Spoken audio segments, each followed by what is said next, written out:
नीरज चोपड़ा की कहानी अभी तक आपने अपने सोशल मीडिया पे, यूट्यूब पे कहीं ना कहीं तो पढ़ी ली होगी और ये भी देख लिया होगा कि finally India's golden boy, probably India's greatest Olympian ever, has finally breached that 90-meter mark. A huge congratulations to the unbelievable inspiration that Neeraj Chopra is, not just for javelin, not just for athletics, but Indian sport at large. He's been a flag bearer और वो कहते हैं पूत के पांव पालने में दिख जाते हैं. 2016 when he won the gold medal with a world record in the under 20 world championships, तभी पता चल गया था कि ये बंदा स्पेशल है. उनके तब के कोच गैरी कैल्वर्ट ने एक बात कही थी जो कई बार मैंने आर्टिकल्स में पढ़ी भी है और कोट भी किया है एक्चुअली. वो ये थी कि ये बंदा 90 मीटर तो क्रॉस करेगा ही, 92 मीटर भी क्रॉस कर सकता है और एक दिन 95 मीटर का मार्क भी हिट कर सकता है.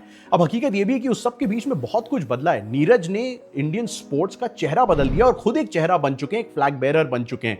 उसमें वर्ल्ड चैंपियनशिप विनर भी रहे, यानी वर्ल्ड चैंपियन रहे, एशियन गेम्स में मल्टीपल गोल्ड मेडलिस्ट रहे, कॉमनवेल्थ गोल्ड मेडलिस्ट रहे end of course Olympic champion रहे. और उसके बाद जब ओलंपिक गोल्ड डिफेंड करने आए तो भी सिल्वर मेडल लेके ही वापस गए. और 2 ओलंपिक मेडल्स कहने में आसान लगता है, करने में और जैवलिन थ्रो करने में बहुत मेहनत लगती है. और वो भी तब जब उनके नॉन थ्रोइंग आर्म की रिस्ट में एक सर्जरी हुई पिछले ही साल. उसके बाद जो ग्रॉइन इंजरी जिसकी वजह से उन्हें काफी समय से प्रॉब्लम्स आ रही थी, उसकी उन्होंने सर्जरी करवाई. अपने पुराने कोच क्लॉस बार्टोनियड्स को अलविदा कहना पड़ा फॉर डिफरेंट रीजंस. अभी भी बहुत प्यार मोहब्बत है दोनों के बीच में. और इन सब के बीच में मुझे क्लॉस बार्टोनियड्स की एक बात याद आती है जो अक्सर वो रिपोर्टर से कहा करते थे जब वो उनसे पूछा करते थे कि सर नीरज 90 मीटर कब थ्रो करेगा. देखिए ना, वो ओलंपिक गोल्ड मेडलिस्ट तो 93 मीटर की थ्रो ऑलमोस्ट मार गया.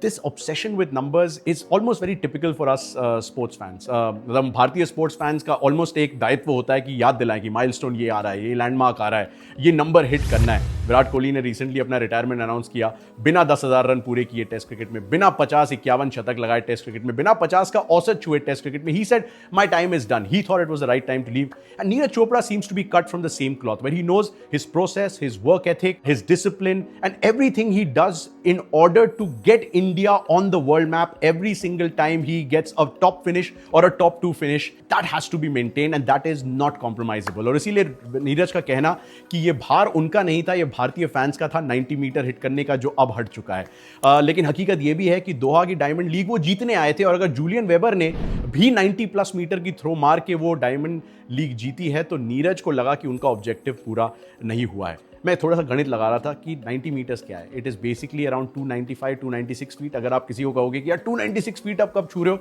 तो कहेगा what is the big deal in that. हमें ऑब्सेशन है ये 10 के मल्टीपल्स, 100 के मल्टीपल्स का. नीरज ने कहा मेरा ऑब्सेशन है सिर्फ भारत को मल्टीपल टाइम्स चैंपियन बनाने का. What a champion you are Neeraj Chopra. More power to you.